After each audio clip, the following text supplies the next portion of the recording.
Assalamualaikum warahmatullahi wabarakatuh. Okey, hari ini saya nak terangkan berkaitan dengan kategori murid berkeperluan khas. Okey, murid berkeperluan khas ni maksudnya murid yang diperlakukanlah oleh pengamal perubatan atau ahli politik ataupun ahli psikologi lah. Okey, mengikut mana-mana satu. Okey, ada 6 kategori murid berkeperluan khas. Pertama, dari segi ketidakupayaan penglihatan, ketidakupayaan pendengaran, ketidakupayaan pertuturan, ketidakupayaan fizikal, dan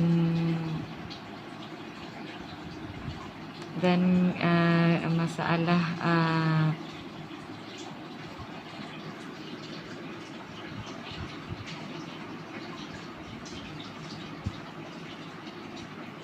ada ketidakupayaan fizikal dan ketidakupayaan dan lain-lain lah. Maksudnya dia bercampur ketidakupayaan fizikal dan ketidakupayaan penglihatan campur dengan fizikal. Okey, masalah penglihatan. Okey, masalah penglihatan ni maksudnya dia ada apa tu? Sama ada dia hanya rabun, rabun teruk, ataupun dia rabun terus maksudnya buta. Okey, masalah penglihatan ni berlaku disebabkan oleh akan menyebabkan gangguan pada nak belajar, dan kemudiannya bergantung kepada pendengaran dan sentuhan, dan penglihatan dia terbatas ataupun terus buta lah.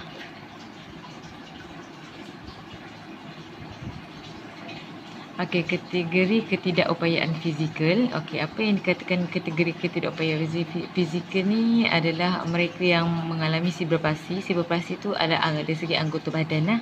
Okey, ada problem dari segi anggota badan, epilepsi, okey, spina bifida, muscular distraction and Lyme deficient. Okey, apa yang dikatakan oleh ciri-ciri murid yang ada masalah penglihatan ni? Okey, murid yang mempunyai masalah penglihatan ni biasanya konsepkan diri dia adalah rendah, pergerakan dia lebih terhad.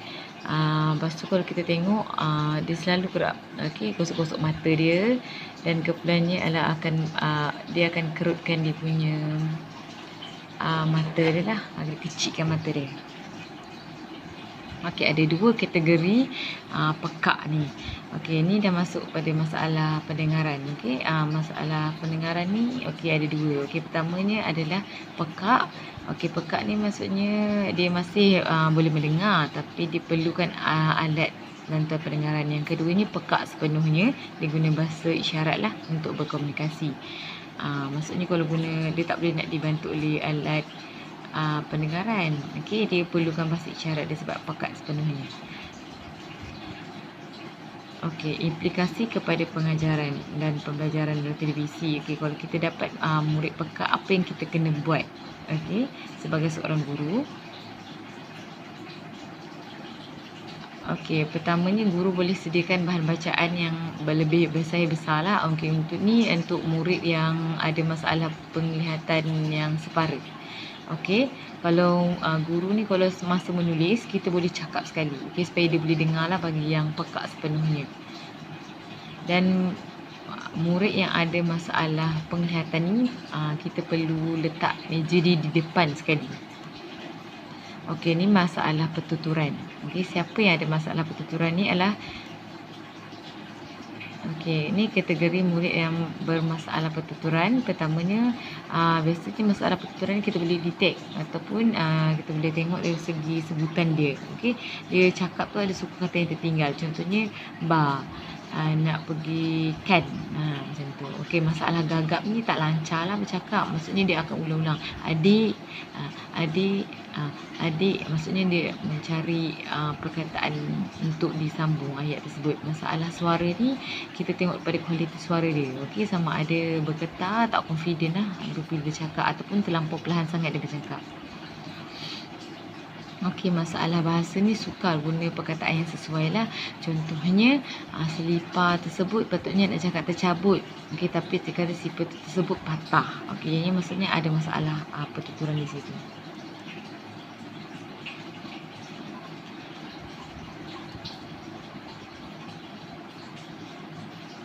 Okey, apa yang guru perlu buat bila dapat murid ada masalah pertuturan ni? Okey, seharusnya guru perlu bagi masalah dekat murid untuk menulis dan membaca.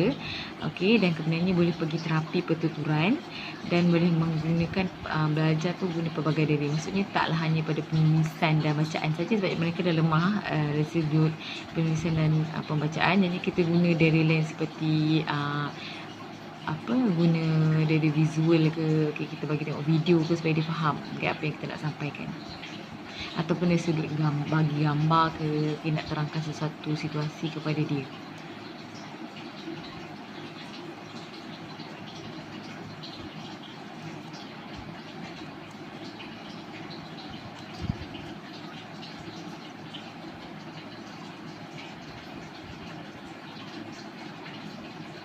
Okey. Sekarang kita pergi kepada masalah pembelajaran lah. Okey, masalah pembelajaran ni maksudnya ada kecelaruan, okey, dalam satu ataupun lebih proses psikologi melibatkan kefahaman atau penggunaan bahasa, sama ada lisan ataupun bertulis. Okey, kebiasaannya, murid yang ada masalah pembelajaran ni disukar untuk menulis ataupun membaca. Dia lambat lah, masalah pembelajaran ni, Kadang-kadang masalah pembelajaran ni ada campur disleksia, jadi dia lambat, Masalah pembelajaran ni dia bukan tak boleh, cuma dia dari segi ingatan dia tu, dan ingatan dia agak lemah, jadi kita perlu selalu ulang, ulang selalu lah. Ni disleksia. Disleksia ni adalah masalah pembelajaran lah yang berkaitan menulis, mengeja dan menulis. Kanak-kanak ni biasanya dia tulis terbalik ataupun dia membaca tu agak lambat sikit. Contoh darjah 6 baru boleh baca. Sebab dia punya bila dia tengok image tu pun terbalik-terbalik, menyebabkan dia sukar untuk belajar membaca. Ni ADHD lah, attention deficit ataupun hyperactive disorder. Apa simptom kita nak tahu murid kita ni ADHD? ADHD ni biasanya dia nak tumpukan perhatian lama tu sukar. Dan bila dia sukar untuk tumpukan perhatian apabila guru mengajar, jadi dia sukar juga untuk menyiapkan tugasan. Dan mereka sering lupa dan sentiasa perlukan perhatian guru lah. Maksudnya guru tu perlu lebih sikit beri perhatian kepada dia. Contohnya jika guru ni nak murid ni lebih akan perhatian atau boleh fokus, pertama ni guru ni boleh letakkan meja dia di hadapan banding murid lain. Keduanya kita kena letakkan peraturan kepada murid tersebut. Contohnya kalau dah siap kerja, boleh main sekian-sekian. Jadi kita ada perjanjian di situ. Jadi dia akan lebih fokus dalam pembelajaran dan dapat siapkan tugasan. Macam tu cara kita nak handle murid hyperaktif ni tadi. Dan kemudian kita pergi kepada lembam. Apa itu lembam?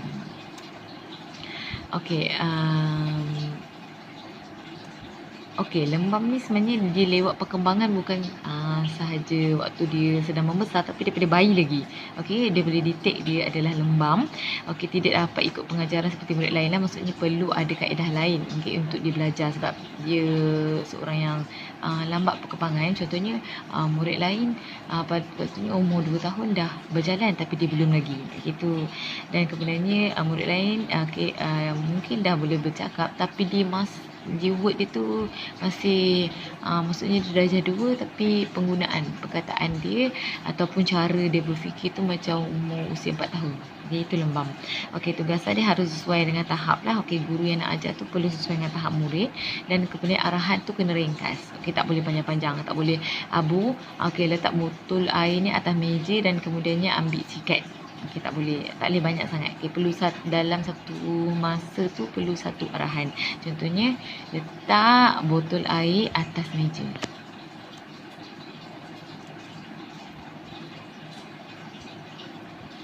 Ini adalah terencat akal lah. Apa tu terencat akal?